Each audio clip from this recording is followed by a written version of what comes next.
Hello good evening दोस्तों। हमारे YouTube channel the future nursing officer में आप सभी लोगों का स्वागत है।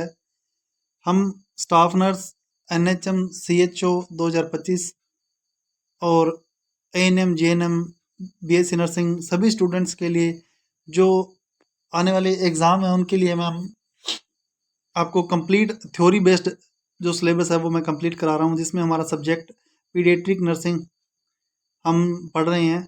और आज हम पढ़ेंगे वहीं से कंटिन्यू करेंगे जो हमने न्यूबॉर्न का केयर ऑफ न्यूबॉर्न का जो टॉपिक स्टार्ट कर रखा है उसी को हम आगे कंटिन्यू करेंगे। और आज का हमारा जो टॉपिक है वो रहेगा अवगार स्कोर। और आज की क्लास हम स्टार्ट कर रहे हैं अवगार स्कोर से। तो अवगार स्कोर के बारे में आपको मैं बता देता हूँ कि ये अवगार स्कोर क्या है और ये कब चेक किया जाता है और इसकी नॉर्मल रीडिंग क्या होती है और ये क्यों किया जाता है और उसके अंदर क्या क्या चीज़ें हमें नोट करते हैं। तो ये हम सब भी आज इसमें पढ़ेंगे।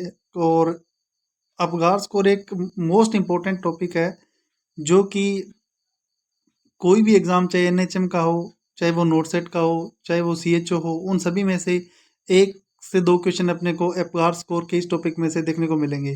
तो आप अवगार स्कोर जो टॉपिक है उसको आप विशेष तौर पर बहुत ही ध्यान से पढ़ना, और जो जो मैं आपको इम्पोर्टेंट्स बताऊं तो आप उन जो की पॉइंट्स हैं उनको आप विशेष रूप से ध्यान में रखना। तो हम आज की क्लास हम स्टार्ट कर रहे हैं। तो फर्स्ट हम पढ़ रहे हैं Apgar score given by doctor Virginia Henderson Apgar in 1952 to assess baby wellbeing. Doctor Virginia Henderson Apgar ने 1952 के अंदर शिशु के स्वास्थ्य का आकलन करने के लिए ये दिया गया था। और जो डॉक्टर वर्जीनिया हेंडरसन अपगार है, ये इनका पूरा नाम है, इन्हीं के नाम पर ही इसको अपगार स्कोर कहा जाता है। और ये कब दिया गया था? ये 1952 के अंदर दिया गया था। नेक्स्ट हम पढ़ रहे हैं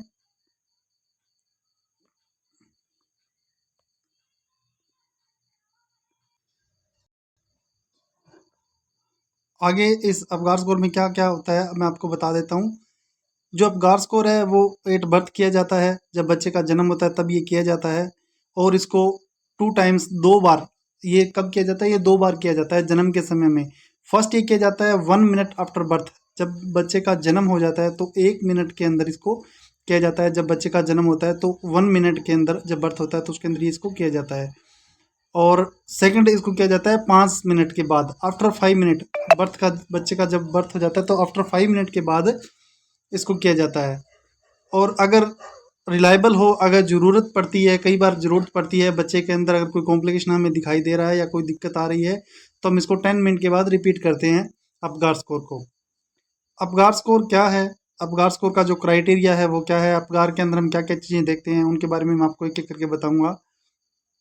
अपगार की फुल फॉर्म ही इसी के अंदर मैं आपको सब कुछ बता देता हूँ। अपगार में ए फॉर होता है अपीयरेंस।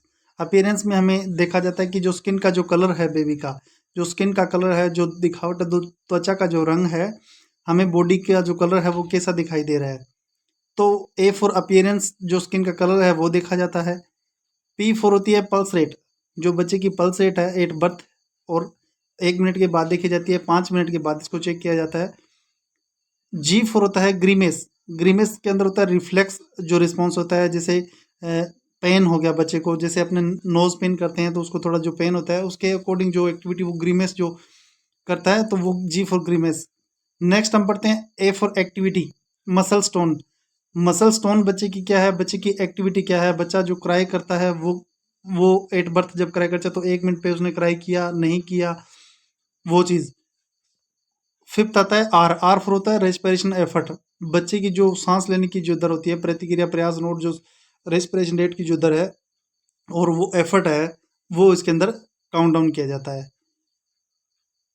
तो इसका अपगार स्कोर है, इसको स्कोर के अकॉर्डिंग हम पढ़ते हैं। तो इसका जो मैक्सिमम स्कोर होता है वो 10 होता है और जो मिनिमम स्कोर है वो 0 होता है।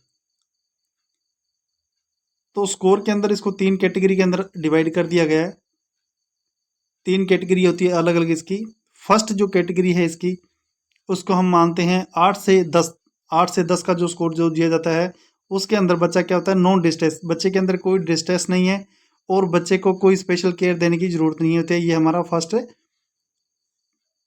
इसका स्कोर का जो क्राइटेरिया है वो हो गया। अगर बच्चे का जो स्कोर है, जो अपगार स्कोर जो रेंज आ रही है वो बिटवीन 8 से लेकर के 10 तक होती है, तो बच्चा नॉन डिस्ट्रेस है और बच्चे के जो रूटीन केयर करने की सिर्फ ज़रूरत है और उसको कोई स्पेशल केयर की ज़रूरत नहीं होती है। सेकंड जो हमारा क्राइटेरिया होता है कि अगर जो अपगार स्कोर है वो 4 से 7 के बीच में आ रहा है, तो उसको थोड़ा मॉडरेट हमें केयर करने की ज़रूरत पड़ती है, उसको हमें मॉडरेट जो केयर की रिक्वायरमेंट पड़ेगी। और इस तरह के जो बच्चे होते हैं जिनका जो स्कोर है वो बिटवीन 4 to 7 आ रहा है, उनको स्टिमुलेशन प्रोवाइड करवाना पड़ता है, O2 की केयर प्रोवाइड करवानी पड़ती है। बाई ऑक्सीजन हुड के द्वारा करवा सकते हैं, मास्क के द्वारा करवा सकते हैं। और नेक्स्ट जो स्कोर होता है वो होता है, अगर जो बच्चे का स्कोर है वो 3 से लेकर के 0 से लेकर के 3 सॉरी 0 से लेकर के अगर 3 तक आ रहा है, तो क्या हो गया, तो बच्चा है वो सीवियर डिस्ट्रेस के अंदर काउंट होता है। सीवियर डिस्ट्रेस के अंदर बच्चा काउंट होगा, तो बच्चे के को एक इमीडिएटली रिससिटेशन करने की जरूरत पड़ सकती है और बच्चे को विशेष देखभाल की जरूरत पड़ती है और ये बच्चा मतलब सीरियस कंडीशन का होता है, तो इसको सबसे ज़्यादा ये हाई रिस्क के अंदर इसको काउंट किया जाता है। इसको हाई रिस्क के अंदर इसको काउंट काउंट किया जाता है बच्चे को। तो ये इसका स्कोरिंग रेट है। 8 to 10 नॉन डिस्ट्रेस बच्चा होता है, उसको रूटीन केयर देनी होती है। 4 से लेकर बिटवीन अगर 7 आता है तो उसको मॉडरेट डिस्ट्रेस के अंदर होता है और उसको नॉर्मल स्टिमुलेशन के द्वारा हम O2 वगैरह प्रोवाइड करवा करके बच्चे को हम मेंटेन कर सकते हैं। लेकिन अगर स्कोर अगर 0 से 3 के बिटवीन आ रहा है तो वो सीवियर डिस्ट्रेस का बच्चा होता है और उसको इमीडिएटली रिससिटेशन करने की जरूरत पड़ती है। नेक्स्ट हम पढ़ेंगे, एक वर्ड आता है एक्रोसाइनोसिस। इनका मीनिंग पूछा जाता है, वर्ड एक्रोसाइनोसिस का मीनिंग क्या होता है, और एक नेक्स्ट वर्ड होता है सेंट्रल साइनोसिस। ये दो वर्ड ऐसे हैं जो कि कई बार एग्जाम के अंदर इनका मीनिंग पूछा गया है। तो जो वर्ड है एक्रोसाइनोसिस, जो वर्ड है एक्रोसाइनोसिस, ये क्या है? एक्रोसाइनोसिस का मतलब होता है एक्सट्रीमिटी ब्लू है। एक्सट्रीमिटी का मतलब होता है बच्चे के जो हाथ है और जो पैर है, जो ट्रंक जो बॉडी पार्ट होता है, बीच का जो चेस्ट होता है, एब्डोमेन होता है, इस पार्ट को छोड़ के जो पेरिफेरल जो जैसे साइड के जो अंग होते हैं, जैसे हैंड हो गया, जो पैर हो गए, वो क्या होते हैं बच्चे के, क्या होते हैं, वो ब्लू होते हैं और उनके अंदर नीलापन होता है। ऑक्सीजन की कमी के कारण वो क्या होता है, ब्लूइश कलर वहाँ पे शो होता है। लेकिन जो बॉडी होती है, बीच का जो ट्रंक पार्ट होता है, वो हमें पिंक कलर का दिखाई देगा। जो बॉडी है वो पिंक कलर की दिखाई देगी। तो इस तरह का अगर कोई बच्चा हमें उसमें दिखाई देता है तो हम उसको ए साइक्रो एक्रोसाइनोसिस के नाम से जानेंगे। नेक्स्ट हम पढ़ते हैं अभी सेंट्रल साइनोसिस। जो सेंट्रल साइनोसिस होता है वो क्या होता है? सेंट्रल साइनोसिस के अंदर इसके अपोजिट, मतलब बीच का जो सेंट्रल का जो पार्ट होता है, जैसे बच्चे का लिप हो गया, एब्डोमेन होगा, ठीक है, एक्सट्रीमिटी होगी, तो वो क्या होते हैं, जो बीच का पार्ट के विद वो क्या होता है, ब्लूइश कलर का होता है टोटल, क्योंकि ऑक्सीजन की इसके अंदर बहुत ज़्यादा कमी होती है। ब्लड के अंदर बिल्कुल ऑक्सीजन की कमी के कारण जो लिप होते हैं, जो एब्डोमेन होता है बच्चे का, जो एक्सट्रीमिटी है, वो सारी क्या आती है, ब्लूइश कलर की जो होती है। तो एक्रोसाइनोसिस और सेंट्रल साइनोसिस, ये दो वर्ड होते हैं और दोनों का अलग अलग मीनिंग होता है। आपको इनको ध्यान में रखना होता है। कई बार इनका मीनिंग पूछा जाता है डायरेक्ट, तो इन चीज़ों का आप ध्यान रखें। नेक्स्ट हम मोस्टली जो पेरिफेरल साइनोसिस होता है ड्यू टू हाइपोथर्मिया के कारण होता है, vasoconstrictions by the hypothalamus. Hypothermia के कारण अधिकतर जो होता है पेरिफेरल साइनोसिस होता है वो हाइपोथर्मिया के कारण होता है, क्योंकि हाइपोथैलेमस के द्वारा जो वेजो कंस्ट्रक्शन है वो होता है उसके द्वारा। तो ये हमारा अपकार स्कोर है। इसके बारे में मैं आपको जो बाकी इसका एक चार्ट होता है वो मैं आपको पीडीएफ के रूप में प्रोवाइड करवा दूंगा, नेक्स्ट क्लास में दे दूंगा। और अगला जो हमारा टॉपिक होगा आज का वो होगा हमारा सीपीआर। बच्चों के अंदर सीपीआर क्या है, कैसे देते हैं, इसका रेशियो क्या होता है, क्यों देते हैं।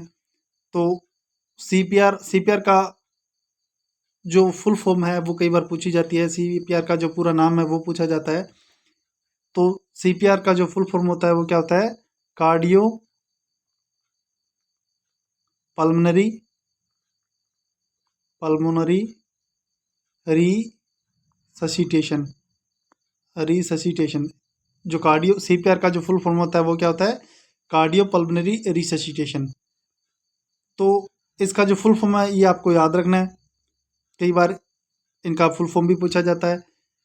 जो टर्म न्यू बॉर्न जो बेबी होता है, जो बेबी एक टर्म है, बच्चा प्री टर्म नहीं है, इमेच्योर नहीं है, ये पूरे टर्म से 37 वीक से लेकर के 42 वीक के बीच में हुआ है, इसका बॉडी वेट नॉर्मल है, इसका जो अपकार स्कोर है वो नॉर्मल है। तो इस तरह के जो बच्चा होता है, न्यू बॉर्न जो बेबी है, उसके अंदर अगर सीपीआर हम दे रहे हैं, कार्डियो पल्मोनरी रिससिटेशन हमें करने की जरूरत पड़ रही है, तो उसके अंदर जो सीसी का मतलब होता है चेस्ट कंप्रेशन। ठीक है, तो ये क्या होता है, नवजात शिशु का जो सीपीआर अनुपात होता है ना, वो 3:1 होता है। और जब हम इसको प्रेस करते हैं तो 3/4 इंच तक जो रिब्स है वो प्रेस होनी चाहिए, उस पर हमें उसी हिसाब का हमें कंप्रेशन देना है। अगर हम ज़्यादा उस पर वेट से कंप्रेशन देते हैं या ज़्यादा फोर्स से देते हैं तो रिब्स जो सबसे ज़्यादा जो रिस्क होता है, सीपीआर का जो सबसे ज़्यादा रिस्क होता है वो होता है हमें वो ब्रेक होने का। जो फसलियाँ ब्रेक होती है ना, ब्रेक होने का फसली का, तो उसका सबसे ज़्यादा हाई रिस्क होता है। तो इसका जो प्रेशर होता है वो 3/4 हमें देना होता है इंच तक। नेक्स्ट हम पढ़ेंगे जो चिल्ड्रंस है, चिल्ड्रंस के अंदर इसका जो रेशियो होता है वो होता है 30:2, क्योंकि 30 कम इसका मतलब है अभी 30 कंप्रेशन के बाद में 2 बार रेस्पिरेशन देना होता है। कंप्रेशन होता है इसका 30 और रेस्पिरेशन होता है इसका 2 टाइम। ठीक है, और ये सिंगल और डबल, इन चीज़ों का आपको ध्यान रखना है। अगर जो सीपीआर करने वाला जो है बंदा वो सिंगल है तो ये 30:2 होगा। ठीक है, और अगर जो सीपीआर करने वाला जो बंदा है जो वो डबल है, ठीक है, ये रिससिटेटर जो है वो डबल है, तो इसका जो रेशियो है वो क्या होगा, ये 15:2 होगा और 2 इंच तक होता है। अडल्ट के अंदर बात करें, अडल्ट के अंदर इसकी बात करें तो ये अडल्ट के अंदर क्या होता है, तो अडल्ट के अंदर इसको हम देखेंगे तो ये अडल्ट के अंदर होता है 30:2, बोथ दोनों के लिए ये 30:2 होता है। अब हम पढ़ेंगे बच्चे की जो रूटीन केयर है। जब बच्चा जन्म लेता है, माँ के वूम से बाहर आता है, तो बच्चे को किन किन चीज़ों की रूटीन केयर हमें प्रोवाइड करानी पड़ती है, और रूटीन केयर बहुत ज़रूरी है, और उसका करने का जो प्रोसीजर है वो कैसा होता है, किस तरह से की जाती है और क्यों की जाती है, ये सब मैं आपको बताऊंगा। रूटीन केयर के अंदर हम पढ़ेंगे सबसे पहले जब बच्चे का बर्थ होता है तो हमें सबसे पहले किस चीज़ का ध्यान रखना है कि जो dry the newborn, remove wet linen. सबसे पहले जो नवजात शिशु है उसको सुखाना है। ठीक है, क्योंकि एस्पिरेशन जो एस्पिरेट कर जाते हैं कई बच्चे बर्थ के टाइम में, और फ्लूड का विशेष इसमें ध्यान रखना चाहिए।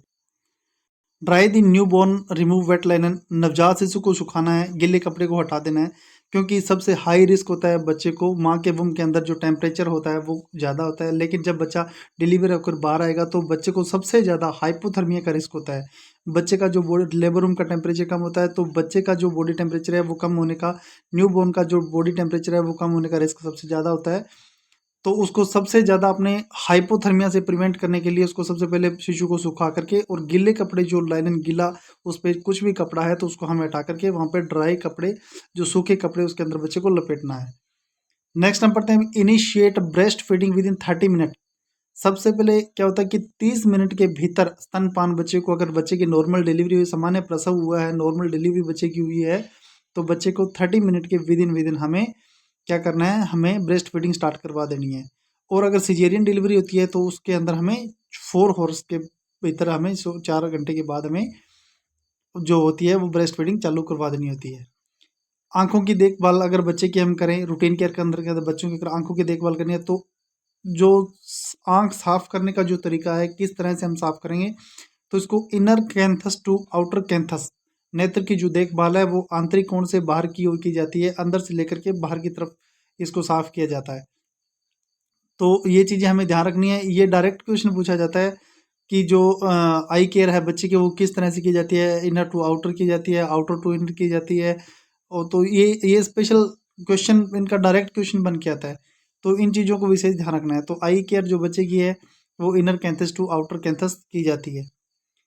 और हॉस्पिटल के अंदर जब बच्चा वार्ड के अंदर होता है, आईसीयू के अंदर होता है, तो जो पीडियाट्रिक्स हॉस्पिटल होते हैं उनके अंदर जो वार्ड्स होते हैं, जो रूम होते हैं, उनके अंदर कई जैसे बच्चे होते हैं, एक सिंगल अगले बेड पे, एक दूसरे तीसरे फोर्थ फिफ्थ, ऐसे जैसे जैसे बेड होते हैं पे, तो उनमें काफ़ी बच्चे मेल होते हैं, काफ़ी फीमेल होते हैं। तो उनका कई बार जो उनका पता लगना होता है ना, कौन सा बच्चा ये मेल है या फीमेल है, तो उसकी पहचान के लिए हम उनके हाथ में एक बैंड लगा देते हैं। तो बैंड तो एक पहचान चिन्ह होता है। अगर ब्लू बैंड अगर किसी के बच्चे के हाथ में कोई टैग लगा हुआ है तो वो बॉय होगा, और जो पिंक कलर का हम जो बैंड लगाते हैं वो गर्ल्स के लिए लगाते हैं। ये भी क्वेश्चन पूछते हैं। तो इन ये छोटी छोटी बातें हैं, लेकिन आपको इनको ध्यान में रखना है। जो ब्लू बैंड है वो बॉय के लिए यूज़ किया जाता है, और पिंक होता है वो गर्ल्स के लिए यूज़ किया जाता है। Next, assess vitals. बच्चे के अंदर वाइटल्स है वो कैसे असेस करते हैं, क्यों ज़रूरी है, और किस क्या क्या कंडीशन हो सकती है जिसके जो कि बच्चे के लिए नुकसानदायक होती है। तो वाइटल्स असेस के अंदर हम पढ़ेंगे। और ये जो मैं बता रहा हूँ आपको, ये मोस्ट से भी मोस्ट क्वेश्चन है, की पॉइंट्स है, और इनमें से क्वेश्चन आपको 100% 100% आपको देखने को मिलेगा। हाइपोथर्मिया। हाइपोथर्मिया क्या होता है बच्चों के अंदर? हाइपोथर्मिया क्या चीज़ होती है भाई? बच्चों के अंदर बॉडी टेम्परेचर, ये सभी को पता है कि जो बॉडी का जो टेम्परेचर है वो नॉर्मल से कम हो जाना, बच्चे का डाउन हो जाना, ये क्या कहलाएगा? हाइपोथर्मिया कहलाएगा। लेकिन हाइपोथर्मिया को एक अलग नाम से जाना जाता है न्यू बॉर्न के अंदर। तो वो क्या होता है? हाइपोथर्मिया को न्यू बॉर्न के अंदर किस नाम से जाना जाता है? साइलेंट किलर के नाम से जाना जाता है। न्यू बॉर्न के अंदर नवजात शिशु को अंदर अगर किसी को साइलेंट किलर किसको कहा जाता है, तो हाइपोथर्मिया को साइलेंट किलर कहा जाता है। तो ये आप विशेष ध्यान रखना। HTN। HTN का हाइपरटेंशन होता है अडल्ट्स के अंदर। अडल्ट्स के अंदर हाइपरटेंशन जो होता है उसको साइलेंट किलर के नाम से जाना जाता है। साइलेंट किलर, अगर न्यूबॉर्न की बात करें तो साइलेंट किलर कौन होगा? हाइपोथर्मिया। और अगर एडल्ट्स की बात करें वो तो साइलेंट किलर कौन होगा? HTN हाइपरटेंशन होगा। जो ब्लड प्रेशर है, जो BP है, वो इंक्रीज रहता है कंटिन्यू कंटिन्यू, तो उसको हाइपरटेंशन कहा जाता है। एक बार अगर BP बढ़ गया तो उसको हम हाइपरटेंशन में काउंट नहीं करते हैं। लेकिन अगर जिस पेशेंट का रूटीन में BP 140 प्लस रहने लग गया, 130 प्लस रहता है, वो उससे कम कभी आता नहीं है, 150 प्लस रहने लग गया, धीरे धीरे धीरे एज के अकॉर्डिंग हो गया, जैसे भी होगा, तो वो हाइपरटेंशन के अंदर काउंट होता है। नेक्स्ट हम पढ़ेंगे ग्लूकोमा, साइलेंट थेफ्ट ऑफ आई। अगर आंख का साइलेंट थेफ्ट, आंख का चोर का जिसको जिसको कहा जाता है वो किसको कहा जाता है? ग्लूकोमा को कहा जाता है। तो ये 3 वर्ड मैंने आपको बताए हैं। साइलेंट किलर न्यूबॉर्न के अंदर देखेंगे तो वो हाइपोथर्मिया, और साइलेंट किलर अडल्ट के अंदर देखेंगे तो वो HTN हाइपरटेंशन, और आई का अगर देखेंगे तो वो ग्लूकोमा होता है। तो ये आप विशेष ध्यान रखना। नेक्स्ट हम पढ़ेंगे eye prophylaxis to prevent gonococcal infection drug. आंख के अंदर कोई इन्फेक्शन हो जाता है, कई बार गोनोकोकल जो इन्फेक्शन हो जाते हैं, तो आंख को इन्फेक्शन से प्रिवेंट करने के लिए कुछ एक मेडिसिन दी जाती है, जो कि मोस्ट इंपॉर्टेंट मेडिसिन है। मैं एक दो मेडिसिन है उनके बारे में आपको बता देता हूँ, और ये ज़्यादातर पूछी नहीं जाती है, लेकिन हमें बेसिक नॉलेज के तौर पे पता होनी चाहिए। तो सिल्वर नाइट्रेट नाम से एक दवा आती है, 1%, 1 से 2 ड्रॉप इसका यूज़ किया जाता है। सेकंड आती है टेट्रासाइक्लिन ऑइंटमेंट के नाम से, तो 1% ये इसके अंदर होती है। और थर्ड आती है इरिथ्रोमाइसिन ऑइंटमेंट, 0.5% होती है। तो ये आंख के लिए जो गोनोकोकल इन्फेक्शन होता है आंख का कई बार, तो उससे प्रिवेंट करने के लिए ये जो मेडिसिन है यूज़ की जाती है। नेक्स्ट मैं आपको बताऊंगा विटामिन के के बारे में। विटामिन के क्या है? विटामिन के मोस्ट इम्पोर्टेंट, हम इसको मानते हैं ये एक मोस्ट इम्पोर्टेंट क्वेश्चन बनता है, इस टॉपिक में से मोस्ट इम्पोर्टेंट MCQ बनता है ये। इस विटामिन के से आपको, चाहे वो नोरसेट है, चाहे वो एम्स है, चाहे वो NHM लेवल का कोई एग्ज़ाम है, उसके अंदर आपको विटामिन के जो है, इसके अंदर से आपको 1 से 2 क्वेश्चन है वो कंपलसरी मिलेंगे ही मिलेंगे। तो विटामिन के है वो क्यों लगाया जाता है, लगाने की साइट क्या है, इसकी डोज कितनी होती है, तो ये सब मैं आपको बताऊंगा। विटामिन के है वो विटामिन के क्या प्रोवाइड करवाता है? प्रिवेंट करता है किस चीज़ से, ब्लीडिंग प्रॉब्लम से। जो विटामिन के है वो ब्लीडिंग की प्रॉब्लम से प्रिवेंट करता है विटामिन के। और ये इसको कहा जाता है prothrombin, prothrombin. Prevent from bleeding, ये ब्लीडिंग रक्तस्राव की समस्या को रोकने के लिए विटामिन के का इंजेक्शन दिया जाता है। और ये एट कब दिया जाता है, ये एट बर्थ दिया जाता है, एट बर्थ दिया जाता है। ये चीज़ें मैं आप ये मैंने नोट डाउन नहीं किया, लेकिन मैं आपको बता देता हूँ। जो विटामिन के का जो इंजेक्शन है वो कब कब दिया जाता है, वो एट बर्थ दिया जाता है, एट बर्थ दिया जाता है। तो ये आपको ध्यान में रखना है। नेक्स्ट हम पढ़ेंगे कि विटामिन ए की जो डोज है वो कितनी होती है टर्म बेबी के अंदर। तो ये 1 mg होती है, 1 mg। और इस परी टर्म अगर उसके अंदर देखेंगे तो इसकी परी टर्म के अंदर जो इमेच्योर बेबी है या प्री मेच्योर बेबी है या जिसका वेट कम है, तो उस प्री टर्म के अंदर हम 0.5 mg इसकी डोज देंगे। और जो साइट होती है, जो लगाने की जो साइट होती है, इसको वास्टल लेटरल्स मसल्स ऑफ थाई कहा जाता है। ये साइट का जो है, इसका क्वेश्चन आया था नोट सेट के अंदर, हमारे नोट सेट के अंदर इसका क्वेश्चन आया था। तो जो साइट है विटामिन के की जो साइट है वो कौन सी होती है, तो ये वास्टल लेटरल्स मसल्स ऑफ थाई, ठीक है। और ज़्यादातर ये लेफ्ट इस थाई पर इसको लगाया जाता है, एट बर्थ लगाया जाता है। और क्यों लगाया जाता है के, विटामिन के क्यों लगाया जाता है, विटामिन के लगाया जाता है ब्लीडिंग से प्रिवेंट करने के लिए, ब्लीडिंग से प्रिवेंट करने के लिए। तो ये थी आज की हमारी क्लास और उसके कुछ इम्पोर्टेंट टॉपिक। नेक्स्ट मैं ये क्लास यहीं से कंटिन्यू करूँगा। और आज के लिए बस इतना। Thank you for watching. Please channel को लाइक करें, शेयर करें एंड सब्सक्राइब करें। हम सब्जेक्ट से सब्जेक्ट वाइज अब मैं आपको क्लियर कराऊंगा, थ्योरी बेस्ड मैं आपको टोटल थ्योरी क्लियर कराऊंगा सब्जेक्ट, टोटल सब्जेक्ट की। और